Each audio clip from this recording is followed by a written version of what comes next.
আমার জীবনের, আমার লাইফের তিনজন সবচেয়ে গুরুত্বপূর্ণ ব্যক্তি, একজন আমার মা, একজন আমার স্ত্রী, একজন আমার সন্তান, কন্যা সন্তান, তিনজনই মহিলা।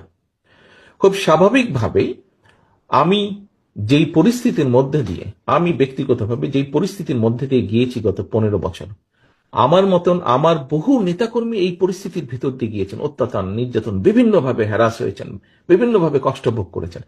উনি কিন্তু, আমি একা কষ্ট ভোগ করিনি, আমার সহকর্মীরা একা কষ্ট ভোগ করেনি, তাদের সন্তানরা, তাদের স্ত্রী, তাদের মা, তাদের বোন সবাই কষ্ট ভোগ করেছে। খুব স্বাভাবিকভাবেই আমি কিন্তু চাইবো আমার পরিবারের মহিলা সদস্য যারা আছে, ভবিষ্যৎ যাদের আছে, তাদেরকে স্বাবলম্বীভাবে গড়ে তুলতে, যাতে বিপদ আপদে তারা শক্ত থাকতে পারে, তাদেরকে কেউ টলাতে না পারে। এখন এইটি হচ্ছে নীতিগতভাবে একটি চিন্তা, নীতিগতভাবে একটি বিশ্বাস।